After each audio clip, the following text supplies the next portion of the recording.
Faizane Madina online Arabic classes. உலகில் எங்கிருந்தாலும் திருக்குர்ஆனை தஜ்வீத் முறையில் கற்க, அதை மனனம் செய்ய ஒரு அரிய வாய்ப்பு.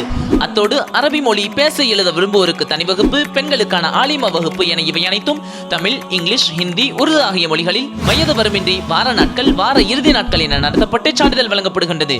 மேலும் விவரங்களுக்கு கீழுள்ள எண்ணை தொடர்பு கொள்ளுங்கள். திமுகவில் இணைந்திருக்கக்கூடிய அன்வர் ராஜா பாஜகவுடைய கூட்டணியால இன்னைக்கு அட்ரஸ் இழந்து நிற்கக்கூடிய அதிமுக. இப்போ ஒரு 2 நாளைக்கு முன்னாடி தான் எடப்பாடி பழனிசாமி இந்த ஊர்வலம் போயிட்டு இருக்கக்கூடிய நேரத்துல அந்த இடத்துல திடீர்னு பாங்கு சொல்லிட்டாங்க. அப்ப பாங்கு சொல்றோன்னே இவர் தொடர்ந்து பேசிட்டு இருந்தாரு. அப்புறம் பாங்கு சொல்றாங்கன்னு தெரிஞ்சதுக்கு பிறகு சாரி நான் கவனிக்கல, தெரியாம போட்டேன், சாரின்னு சொல்லி சாரி எல்லாம் கேட்டாரு. ஆனா நீங்க இங்க பாங்கு சொல்லும் போது பேசுனது சம்பந்தமான சாரி கேட்க தேவையில்ல. எப்போ பாஜக கூட கூட்டணி வச்சீங்களோ அப்பவே நீங்க சாரி கேட்கக்கூடிய தகுதியை இழந்துட்டீங்க அந்த அளவுக்கு சொல்லி மக்கள் எல்லாம் பேசிட்டு இருந்த நேரத்துல இன்னைக்கு அதிமுகவுடைய ஒரு முக்கியமான ஒரு முகமா இருக்கக்கூடிய அன்வர் ராஜா திமுகவுல இணைஞ்சிருக்கிறாரு. இப்போ ஒரு 2 நாளைக்கு முன்னாடி எடப்பாடி சொல்லிட்டு இருந்தாரு, உன்னை பொறுத்திருந்து பாருங்க, ஒரு பிரம்மாண்ட கட்சி எங்களோட கூட்டணியில சேரப்போகுது, அதுக்கடுத்து திமுக எல்லாருமே காலிதான் அப்படின்னு சொல்லி பயங்கர பில்டப்லாம் காட்டிட்டு இருந்தாரு. ஆனா இன்னைக்கு அதிமுகவுடைய முக்கியமான முகமா இருக்கக்கூடிய அன்வர் ராஜா இன்னைக்கு போய் திமுக போய் இணைஞ்சிருக்கிறது தமிழ்நாடு அரசியலே மிகப்பெரிய ஒரு பரபரப்பு ஏற்படுத்தினே சொல்லலாம். ஏன்னா அதிமுக எப்போ பாஜக கூட கூட்டணி வச்சாங்களோ அது அதிமுகவில் இருக்கக்கூடிய பழைய தலைவர்களுக்கு, அங்க இருக்கக்கூடிய முக்கியமான தலைவர்களுக்கு அது சுத்தமா பிடிக்கல. அன்வர் ராஜா தொடர்ந்து இந்த அதிமுக பாஜக கூட்டணியை விமர்சிச்சிருந்தாரு. ஏன் அதிமுகவுடைய முன்னாள் அமைச்சர் டி ஜெயக்குமார் அவருமே கடுமையா விமர்சிச்சிருந்தாரு. அவர் தொடர்ந்து அண்ணாமலையை விமர்சிக்கிறது மட்டும் இல்லாம பாஜக கூட கூட்டணி வைக்கிறது ஜெயக்குமாருக்கு துளி அளவு கூட விருப்பம் கிடையாது. சமீபத்துல ஒரு பிரஸ் மீட்ல கூட சொல்லியிருந்தாரு, நான் தோத்தது காரணம் ராயபுரம் என்னோட கோட்டையா நான் வச்சிருந்தேன், ராயபுரத்துல நான் என்னைக்காவது தோத்துருக்கேனா, ராயபுரத்துல நான் தோத்தது காரணமே பாஜக கூட கூட்டணி வைக்கிறது தான். நான் ஓட்டு கேட்க போகும்போது பல வாக்காளர்கள் என்கிட்ட சொல்லியிருந்தாங்க, ஆனா உங்க மேல எனக்கு மரியாதை இருக்குண்ணே, நாங்க ஓட்டு எப்பவுமே உங்களுக்கு தான் இத்தனை வருஷமா போட்டுட்டு இருந்தோம், ஆனா எப்ப நீங்க பாஜகவோட கூட்டணி வச்சீங்களோ இனி உங்களுக்கு எங்களால் ஓட்டு போட முடியாதுன்னு சொல்லி என்னுடைய ராயபுரம் தொகுதியில நான் தோற்கிறது காரணமே இந்த பாஜக கூட கூட்டணி வச்சதுதான் சொல்லி ஜெயக்குமார் உட்பட பல முன்னணி அதிமுகவுடைய தலைவர்களுக்கு இந்த பாஜக கூட கூட்டணிங்கிறது சுத்தமா பிடிக்கல. ஆனா எடப்பாடி பழனிசாமி தன்னுடைய இருப்பை தக்க வச்சுக்கிறதுக்காக, தன்னுடைய மகனுடைய பிசினஸ் சம்பந்தமான அந்த இருப்புகளை தக்க வச்சுக்கிறதுக்காக பாஜக கூட கூட்டணி இருந்தாதான் சின்னம் கிடைக்கும், கட்சி நம்ம கையில இருக்கும், இல்லைன்னா அள்ளி ஓபிஎஸ் கையில கொடுத்துருவாங்க அப்படிங்கிறதால இந்த மாதிரி பல நெருக்கடிகளுக்காக எடப்பாடி பழனிசாமி கொள்கை எல்லாத்தையுமே தூக்கி போட்டுட்டு பாஜக கூட கூட்டணி வச்சாரு. இந்த போயிட்டு இருக்கக்கூடிய நேரத்துல அன்வர் ராஜா மட்டும் இதுல ஒரு தனித்து விளங்கினார்னே சொல்லலாம். ஏன்னா அதிமுக அது அடிமைகள் கட்சி அப்படின்னு ஒரு விமர்சனம் இருந்துச்சு இல்லையா, அந்த நேரத்துல அன்வர் ராஜா இந்த ஒரு மனிதர் மட்டும் தொடர்ந்து இந்த பாஜகவை அங்கிருந்து அதை எதிர்த்து பேசிட்டு பார்க்க முடிஞ்சது. சமீபத்துல கூட ஒரு இடத்துல சொல்லியிருந்தாரு, பாஜகவால எக்காரணத்து கொண்டும் எந்த நிலையிலையும் தமிழ்நாட்டுல காலையை ஊன்ற முடியாது அப்படின்னு சொல்லி துணிஞ்சு பேசிட்டு இருந்தவர் தான் அன்வர் ராஜா. அப்ப இந்த அளவுக்கு அன்வர் ராஜா பேசிட்டு இருக்கிறோம் தான் இன்னைக்கு அவர் திமுகல இதுக்கடுத்து இந்த பாஜக அதிமுக கூட்டணி இருக்க முடியாது, இவங்க நாளுக்கு நாள் பாஜக கூட கூட்டணி சேர்ந்து அதிமுகவை அடிச்சுக்கிட்டு இருக்காங்க, அதனால இனி இந்த கட்சியில என்னால பயணம் செய்ய முடியாதுன்னு சொல்லி அங்க விட்டுட்டு இன்னைக்கு திமுகவில் போய் இணைஞ்சிருக்கிறாரு. அவர் திமுக அண்ணா அறிவாலயம் போன உடனே இங்க அதிமுகவுல இருந்து அவர் அடிப்படை உறுப்பினர் பொறுப்புல இருந்து நீக்கி இருக்கிறாங்க. இப்ப அன்வர் ராஜாவை பொறுத்த வரைக்கும் அவர் அதிமுக முன்னாள் அமைச்சராக இருந்திருக்கிறாரு. இன்னைக்கு தேதிக்கு இன்னைக்கு அவர் கட்சியை விட்டு நீக்கக்கூடிய தேதிக்கு வரைக்கும் அவர் அதிமுகவுடைய அமைப்பு செயலாளர் பொறுப்புல இருக்காரு. ஏன் அன்வர் ராஜா தொடர்ந்து எதிர்த்துட்டு இருக்கணும் அப்படின்னா அவர் கையில இருக்கக்கூடிய அந்த அதிமுகவுடைய கொள்கை பிடிப்பு. ஏன்னா அன்வர் ராஜா அப்படிங்கிறவரு அவர் எம்ஜிஆர் காலத்துல இருந்து அந்த கட்சியில டிராவல் செஞ்சவர். எம்ஜிஆர் என்னைக்கு அதிமுகன்னு ஒரு கட்சியை துவங்குறாரோ அன்னைக்கு காலத்துல இருக்கக்கூடிய அதிமுகவுடைய பழைய ஒரு தலைவர். அந்த அளவுக்கு எம்ஜிஆருடைய காலத்துல இருந்து அங்க அதிமுகவில் டிராவல் பண்ணிட்டு இருந்த ஒருத்தர் 1986லயே ராமநாதபுரம் தொகுதியில உள்ளாட்சி தேர்தலில் போட்டிட்டாரு. உள்ளாட்சி தேர்தலில் போட்டிட்டு இந்த 1986 அப்படிங்கிறது அந்த ராமநாதபுரம் தொகுதி அது திமுகவுடைய கோட்டையா இருந்துச்சு. அந்த இடத்துல ஜெயிக்கிறதுங்கிறது அது அதிமுகவுக்கு மிகப்பெரிய ஒரு சவாலான ஒரு விஷயம். ஆனா அந்த இடத்துல அன்வர் ராஜா அந்த இடத்துல போட்டிட்டு அதிமுக சார்பில் போட்டிட்டு அங்க பெரிய அளவுல கள வேலைகள் அங்க செஞ்சுட்டு இருந்ததால அந்த இடத்துல வெற்றி அடைஞ்சாரு. அந்த ராமநாதபுரம் தொகுதியில ஒரு சேர்மனா அவரோட பயணத்தை முதலே அந்த இடத்துல போய் வெற்றி அடைகிறாரு. ஒட்டுமொத்த தமிழ்நாடுமே திரும்பி பார்க்க வச்சிச்சு. ராமநாதபுரத்திலே ஒரு அதிமுக ஜெயிச்சாரு, யாருப்பா இந்த அன்வர் ராஜா அப்படின்னு சொல்லி ஒரு காலத்துல திரும்பி பார்க்க வைக்கப்பட்ட ஒரு நபர் தான். அதுல இருந்து அதிமுகவில் அவருடைய தொடர் பயணங்கள் இருந்தது. எம்ஜிஆருக்கு ரொம்பவே நம்பிக்கைக்குரிய ஒரு நபரா இருந்தாரு. அதனாலதான் எம்ஜிஆர் என்ன செஞ்சாரு, மதுரையில ஒரு பொதுக்கூட்டம் நடத்தும் போது அங்க அன்வர் ராஜாவை எம்ஜிஆர் பேச வச்சாரு. அதுக்கப்புறம் எம்ஜிஆர் ஒரு ஆட்சி மன்ற குழு அப்படின்னு சொல்லி அதிமுகவில் ஒரு குழு ஒன்று அமைக்கிறாரு. அந்த குழுவுல எல்லாமே முக்கியமான தலைவர்கள், அதாவது கிட்டத்தட்ட 13 அமைச்சர்கள் அன்னைக்கு எம்ஜிஆர் அந்த குழுவில் வச்சிருக்கிறாரு. அதுல அமைச்சர் இல்லாத ஒரு நபர் அப்படின்னு பார்த்தோம்னா அன்வர் ராஜா இருந்தாரு. அன்வர் ராஜா, அன்னைக்கு ஜெயலலிதா, இவங்க 2 பேருமே அமைச்சர் இல்லாத 2 பேர் அந்த குழுவில் இருக்கிறாங்க. அப்ப அந்த அளவுக்கு அமைச்சர்களை மட்டுமே வைக்கக்கூடிய ஒரு முக்கியமான குழுவிலையுமே எம்ஜிஆர் அன்வர் ராஜா வச்சிருக்கிறாரு. அந்த அளவுக்கு அதிமுகவுக்கு ஒரு உண்மையான தொண்டரா அன்னைக்கு டிராவல் பண்ணாரு. அதுக்கப்புறம் எம்ஜிஆர் மரணம் அடைஞ்சிட்டாரு.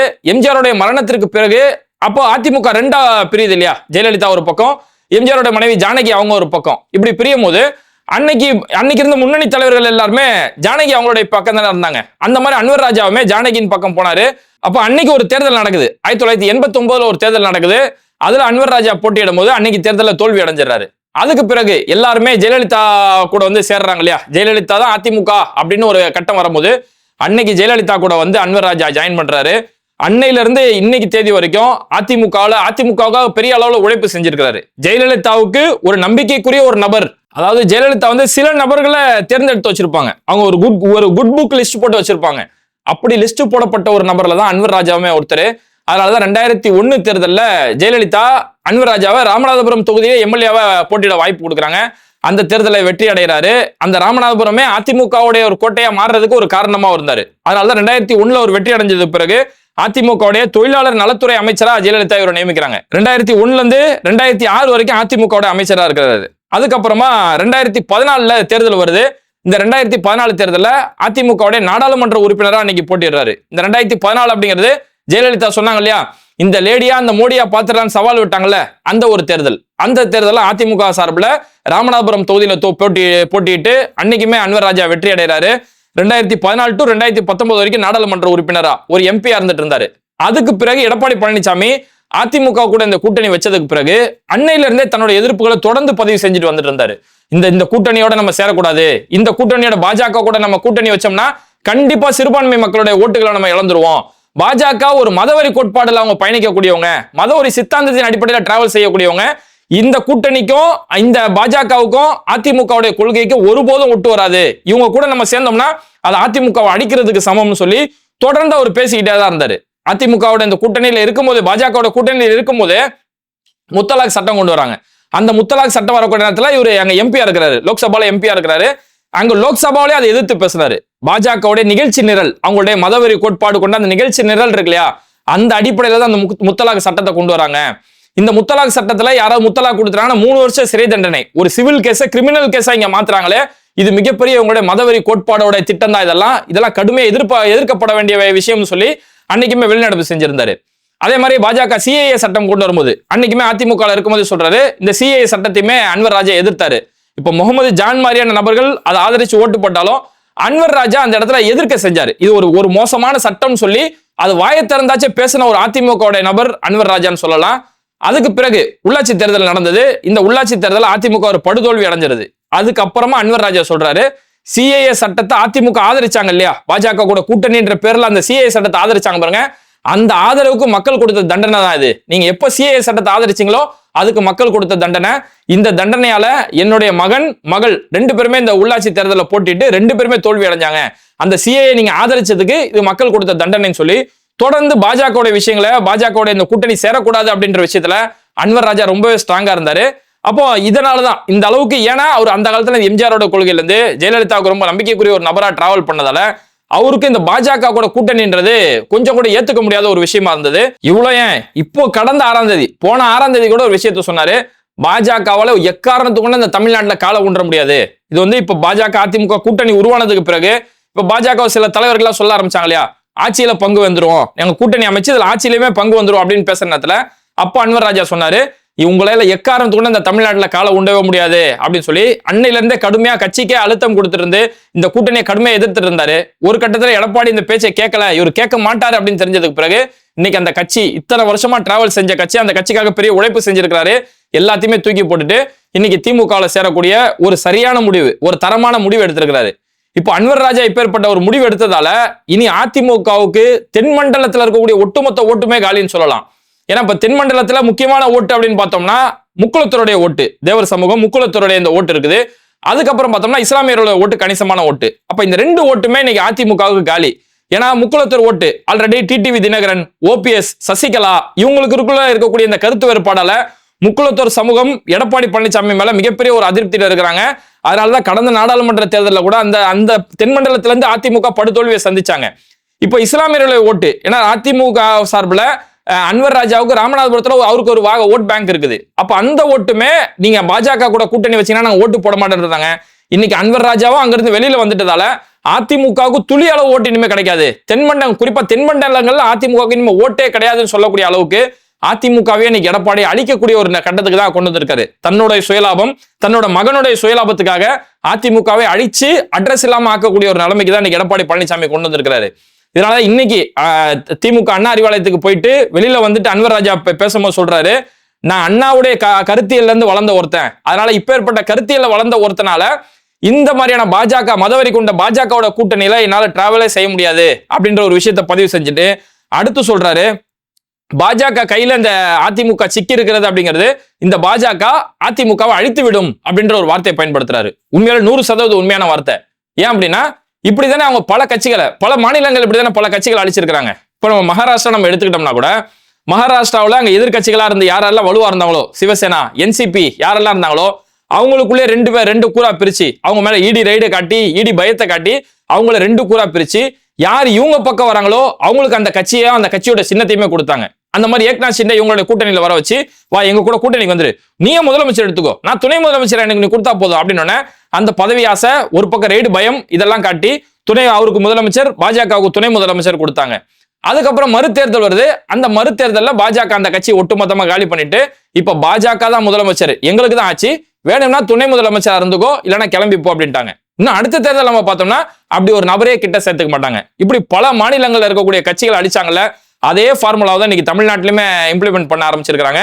இப்போ அதிமுக கையில எடுத்து இப்ப துணை முதலமைச்சர் கேட்பாங்க, அடுத்து இவங்க முதலமைச்சர்னு சொல்லி ஒரு கனவு கண்டுகிட்டு எடப்பாடியை ஒட்டுமொத்தமா கழட்டி விடக்கூடிய ஒரு கட்டத்துக்கு தான் கண்டிப்பா வருவாங்க. அதனாலதான் அன்வர் ராஜா சொல்றாரு, பாஜக கூட கூட்டணிங்கிறது இது அதிமுகவோட அழிக்கக்கூடிய ஒரு விஷயம் அப்படின்னு சொல்லி பதிவு செய்யறாரு. அது மட்டும் இல்லாம அதிமுக எப்போ பாஜக கூட கூட்டணி சேர்ந்தாங்களோ அதிமுக தன்னோட கொள்கைக்கு மாறா இப்ப பயணிக்க ஆரம்பிச்சுட்டாங்க அப்படின்னு சொல்லி சொல்றாரு. ஏன்னா அண்ணா, எம்ஜிஆர், ஜெயலலிதா இப்படி வந்துட்டு இருந்த இந்த திராவிட சித்தாந்தத்துல வந்துட்டு இருந்த அதிமுக இன்னைக்கு அதிமுகவுடைய பேச்சே ஸ்லாங் மாற ஆரம்பிச்சிருக்கு இல்லையா? எடப்பாடி பழனிசாமி சமீபத்தில் பேசுறாரு, இந்து அறநிலையத்துறை காசை எடுத்து நீங்க காலேஜ் கட்டுறீங்க, ஏன் காலேஜ் கட்டுறதுக்கு வேற காசே இல்லையா அப்படின்னு சொல்லி அந்த பாஜக டைலாக் முருகர் மாநாட்டில் அவங்க என்னெல்லாம் பேசினாங்களோ இந்த டைலாக்ல இன்னைக்கு எடப்பாடி பேச ஆரம்பிச்சிருக்கிறாரு. அவங்க ஒன்னும் கோயில்ல இருந்து வரக்கூடிய காசத்து மத்த காலேஜ் கட்டிடல, கோயிலோட பேர்ல கட்டக்கூடிய காலேஜ், அந்த கோயில வழிபடக்கூடிய மக்களோட பயன்பாட்டுக்காக அந்த கோயில்ல இருக்கக்கூடிய நிதியில இருந்து, இது எம்ஜிஆர் காலத்துல இருந்து நடக்குது, ஜெயலலிதாவுடைய காலத்துல இருந்து நடக்குது, எல்லாம் தொடர்ந்து நடக்கக்கூடிய ஒரு விஷயம் தான். அதை தான் இன்னைக்குமே செய்யறாங்க.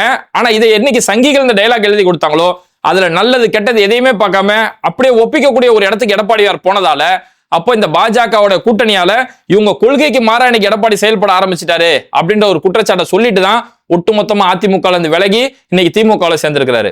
இப்ப இந்த இடத்துல ஒரு முக்கியமான ஒரு விஷயம் என்னன்னா, இப்படி அதிமுக இருந்து விலகி, அதாவது திமுகவே இத்தனால பரம எதிரியா பார்த்துட்டு இருந்தாங்க இவங்களாம். ஏன்னா அந்த கால அதிமுக தொண்டர்கள் அவங்களே திமுக பக்கம் போய் சேர்ந்துட்டாங்க. ஒரு சிலர் சொன்னாங்க, ஒருவேளை ஒரு அதிமுக இருந்து விலகினார்னா விஜய் பக்கம் போயிடுவாருப்பா அப்படின்னு எல்லாருமே எதிர்பார்த்தாங்க. ஆனா விஜயை யாருமே மதிக்கல அப்படிங்கறதா கலை யதார்த்தம். ஏன்னா அவர் சில விசிலடிச்சான் குஞ்சுகளை வச்சுக்கிட்டு, அந்த மாதிரியான விடலை பசங்களை வச்சுட்டு, மீச முளைக்காத பசங்களை வச்சுக்கிட்டு விஜய் ஒரு அரசியல் கனவு காண்றாரு. விஜய்க்குன்னு சொல்லி எந்த ஒரு கொள்கையோ ஒரு முறையான அரசியல் ஆக்கப்பூர்வமான அணுகுமுறை இல்லாதால யாருமே இன்னைக்கு விஜய் பக்கம் போனன்னு கூட நினைச்சு பார்க்க மாட்டாங்க. அதாவது ஜெயலலிதா, ஜானகி அங்க ரெண்டா பிரியும் போது எவ்வளவு பேர் ஜெயலலிதா பக்கம் ஜானகி பக்கம் போனாங்க. திமுக ரெண்டாவது உடையும் போது கூட எவ்வளவு பேர் எம்ஜிஆர் பக்கம் போனாங்க, திமுக பக்கம் போனாங்க. ஆனா இந்த இடத்துல என்னதான் பிரச்சனை வந்தாலும் நான் எக்காரணத்து கூட விஜய் பக்கம் போக மாட்டேன்ற முடிவு தான் இன்னைக்கு பல தலைவர்கள் எடுக்கிறத பார்க்க முடியுது. அந்த அளவுக்கு விஜய் ஒரு கத்துக்குட்டியா தான் என்ன செயல்பட்டு இருக்காரு அப்படிங்கிறத பார்க்க முடியுது. ஆனா இதுல ஒரு ஊர்ஜிதமா சொல்லக்கூடிய ஒரு விஷயம் என்னன்னா, இனி இஸ்லாமியர்களுடைய ஓட்டு அதிமுகவுக்கு விழவே விழாது அப்படின்றத ஸ்ட்ராங்கா சொல்லலாம். ஏன்னா நான் ஆரம்பத்திலே சொன்ன மாதிரி ஒரு இடத்துல எடப்பாடி பழனிசாமி பேசுறாரு, பாங்கு சொல்றாங்க. உண்மையில அவர் பாங்கு சொன்னது கவனிக்கல, அவர் பாட்டு பேசிட்டு இருக்கிறாரு. கீழே இருந்து தொண்டர்கள் கத்துறாங்க, பாங்கு சொல்றாங்களா தொழுறாங்களா அப்படின்னு சொல்லி அமைதியா இருந்துட்டாரு. சாரி நான் கவனிக்கல, சாரிங்கிறாரு. நீங்க இங்க சாரி சொல்ல வேண்டிய தேவையே இல்லை. என்னைக்கு நீங்க பாஜக கூட கூட்டணி வச்சீங்களோ உங்களுக்கு சாரி சொல்றதுக்கான எந்த ஒரு அருகதையுமே இல்லை. இஸ்லாமியர்களோட குடியுரிமையை ஒட்டுமொத்தமா பறிச்சு நாட்டில் இருக்கக்கூடிய இந்த நாட்டோட சுதந்திரத்துக்காக பாடுபட்டக்கூடிய இஸ்லாமியர்களை ஒட்டுமொத்தமா அகதிகளா விரட்டுறதுக்காக சட்டம் கொண்டு வராங்க. அந்த சட்டத்தை ஆதரிச்சிங்க, அதுக்கே நீங்க சாரி சொல்றதுக்கான தகுதி இழந்துட்டீங்க. இவ்வளவு மதவெறி கோட்பாடு, நாளுக்கு நாள் இவ்வளவு மதவெறி கோட்பாடு வச்சுக்கிட்டு அரசியல் செய்யறாங்க. ஏன் இப்போ முருகர் மாநாடு என்ற பேர்ல பெரியாரையும் அண்ணாவையும் அவமதிச்சு ட்ரெய்லர் போடுறாங்க. அந்த முருகர் மாநாடு ஆரம்பிக்கும்போது அங்க ஒரு ட்ரெய்லர் போடுறாங்க. அதுல பெரியார அண்ணாவை அவ்வளோ அவமதிச்சு, அண்ணா பேர்ல தான் கட்சியை நடத்துறீங்க, அண்ணா திராவிட முன்னேற்ற கழகம், அந்த அண்ணாவை அவ்வளவு அவமரியாதை அங்க வீடியோ போடுறாங்க. அதெல்லாம் தாண்டி அந்த வீடியோவெல்லாம் பார்த்ததுக்கு பிறகு கூட அந்த கூட்டணியில நான் இருப்பேன் அப்படின்னு சொன்னீங்கன்னா அப்ப நீங்களாம் சாரி கேட்கறதுக்கு துளி அளவு தகுதி இல்லை. அதனால எப்போ எடப்பாடி பழனிசாமி இந்த அளவுக்கு இறங்கி போயிட்டாரோ, தன்னுடைய சுயநலத்துக்காக அதிமுகவை அழிக்கக்கூடிய ஒரு நிலைமைக்கு போயிட்டாரோ, இனி அதிமுகவுக்கு இஸ்லாமியர்களுடைய ஓட்டு மட்டும் இல்ல, எந்த ஒரு நியாயமான எந்த ஒரு தமிழர்களுமே இனிமே அதிமுகவை ஆதரிக்க மாட்டாங்க. இது அதிமுக மேல இருக்கக்கூடிய வெறுப்பு கிடையாது, இது பாஜக மேல இருக்கக்கூடிய வெறுப்பு. பாஜக எந்த ரூபத்துல யார் வழியா வந்தாலும், ஏன் நாளைக்கே பாஜக இப்படி ஒரு ஆப்ஷனை தேர்ந்தெடுக்கலாம். எப்படி ஆந்திராவில் பவன் கல்யாண்ற ஒரு நடிகர் மூலியமா படிப்படியா இன்னைக்கு பாஜக ஆந்திராவில் கால் பதிச்சிருக்கிறாங்களோ, அந்த மாதிரி இங்க நாளைக்கு விஜய் வச்சு ஏதாவது ஒரு பிளான் பண்ணி விஜய் மூலியமா இங்க உள்ள வரலாம் அப்படின்ற ஏதாவது பிளான் பண்ணாலும், இவங்க எந்த ரூபத்துல வந்தாலும் சரி, இந்த தமிழ்நாடு பாஜகவுக்கும் பாஜகவுடைய கொள்கைக்கும் துளி அளவு கூட இடம் தராது. இது மாதிரி வீடியோக்களை தொடர்ந்து பார்க்கிறதுக்கு மறக்காம பேட்டை டிவியை சப்ஸ்கிரைப் பண்ணிட்டு இந்த வீடியோக்களை உங்க நண்பர்களுக்கு அதிகமா ஷேர் செய்யுங்க. இணைந்திருப்போம். மிஸ்டர் பர்ஃபெக்ட் மென் வெல்னஸ். திருமணம் ஆகக்கூடிய அனைத்து ஆண்களின் இல்லற பிரச்சனைக்கும் ஒரே தீர்வு. வயதான பலகினம், சுகர் பலகினம், இனி கவலை வேண்டாம். உலகில் முதல் முறையாக 26க்கும் மேற்பட்ட மூலிகை பொருட்கள் மிக நேர்த்தியாக பயன்படுத்தி ஹலாலான முறையில் தயாரிக்கப்பட்ட இயற்கை வயாகரா. 1,00,000க்கும் மேற்பட்ட திருப்திகரமான வாடிக்கையாளர்கள், 1000க்கும் மேற்பட்டோருக்கு குழந்தை பாக்கியமும் கிடைத்துள்ளது. நமது தமிழ்நாட்டில் துவங்கிய நிறுவனம் இன்று உலகம் முழுக்க பயணிக்கிறது. மேலும் விவரங்களுக்கு கீழுள்ள எண்ணை அணுகுங்கள்.